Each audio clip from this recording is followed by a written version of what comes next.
Chiumas, MSTR, Munu wese munu Cheku TKT, Baba Dodo Dallas, Gumuka makuseni, patepa pana chekutya.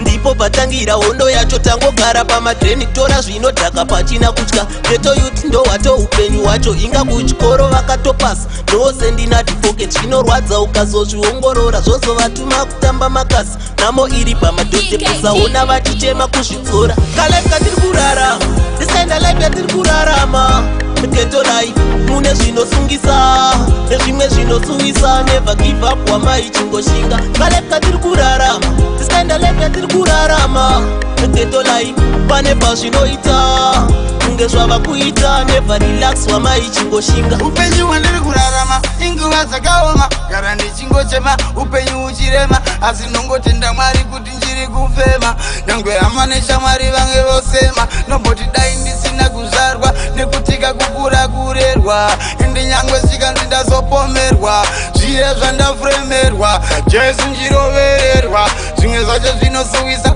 vontsvagira mhosva kuti vagondisungisa asi kavanda kundiipisa angave masoja kana mapurisa Mwari vanogara vachindionesa. Yatiri kurarama ghetto life mune zvinosungisa nezvimwe zvinosuwisa never give up wamai chingoshinga. Kalife katiri kurarama this kind of life yatiri kurarama ghetto life pane pazvinoita kunge zvava kuita never relax wamai chingoshinga. Pamwe pacho zvinongotakwa tombozvisimbisa ndo zvazviri lose or win ndo zvinobuda patiri. Ghetto life inorwadza chingosiva ndo zvairi inotenderera up and down kunge firi chavo chavanoda kungondimisa kuda kundipisa upenyu wacho wakaoma zvakunimakisa asi Mwari ndo vanondipenyesa vanondiponesa.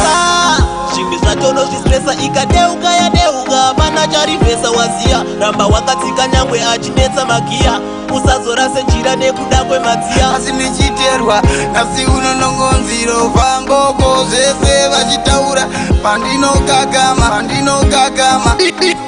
Kalife katiri kurarama this kind of life yatiri kurarama ghetto life mune zvinosungisa nezvimwe zvinosuwisa never give up wamai chingoshinga. Kalife katiri kurarama this kind of life yatiri kurarama ghetto life pane pazvinoita kunge zvava kuita never relax wamai chingoshinga. Gumuka makuseni patepa pana chekutya ndipo patangira hondo yacho tangogara pamadreni tora zvinodhaka pachina kutya. Ghetto youth ndo wato upenyu wacho inga kuchikoro vakatopasa nose ndina pocket zvinorwadza ukazozviongorora zvozovatuma kutamba makasi namo iri pamadhodhe kusaona vatichema kuzvidzora. Kalife katiri kurarama this kind of life yatiri kurarama ghetto life mune zvinosungisa nezvimwe zvinosuwisa never give up wamai chingoshinga. Kalife katiri kurarama this kind of life yatiri kurarama ghetto life pane pazvinoita kunge zvava kuita never relax wamai chingoshinga. Upenyu wandiri kurarama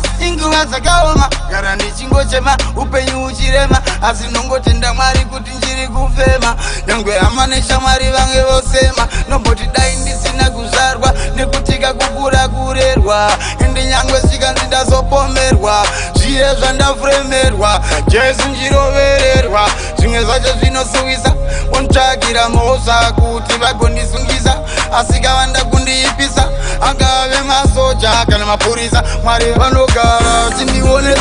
Yatiri kurarama ghetto life mune zvinosungisa nezvimwe zvinosuwisa never give up wamai chingoshinga. Kalife katiri kurarama this kind of life yatiri kurarama ghetto life pane pazvinoita kunge zvava kuita never relax wamai chingoshinga.